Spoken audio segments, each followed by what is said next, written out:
Alors si on en vient à ces chiffres, que peut-on dire? C'est qu'ils continuent tous à augmenter, les indicateurs, ce qui n'est pas un réel étonnement au vu des mesures dont les premières mesures plus contraignantes datent maintenant de juste une semaine.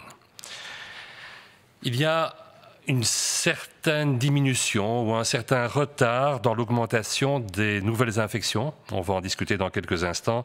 Mais par contre, les hospitalisations et les décès continuent à augmenter. Quant aux nouvelles infections, mardi dernier, mardi le 20 octobre, nous avons battu un triste record de 18 217 infections détectées en un jour.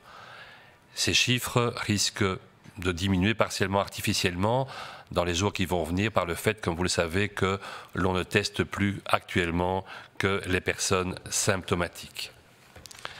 Lundi et mercredi, nous avons encore atteint plus de 15 000 nouveaux cas. Ceci nous mène à une moyenne hebdomadaire de 12 491 nouveaux cas, c'est-à-dire une augmentation de 44% par rapport à la semaine qui a précédé, et un temps de doublement des nouveaux cas de l'ordre de 13 jours. Alors c'est vrai, 13 jours, c'est plus long que ce qu'on vous annonçait récemment. Comme je l'ai dit il y a quelques instants, c'est peut-être déjà partiellement lié au fait qu'on ne teste plus que les cas symptomatiques, donc introduisant un biais dans ce calcul. C'est peut-être, côté optimiste des choses, l'impact des mesures, et seuls les jours qui viennent et l'affinement de ces données nous permettra de vous donner une meilleure explication. Le nombre de tests ne diminue pas. Le nombre de tests reste important puisqu'on a encore atteint des pics jusqu'à 80 000 tests par jour. Leur taux de positivité, malheureusement, ne diminue pas, il augmente, puisqu'on peut considérer que, globalement parlant, un test sur 5, c'est-à-dire 20%, est actuellement positif, et on atteint un test sur 3, c'est-à-dire une trentaine de pourcents dans la province de Liège.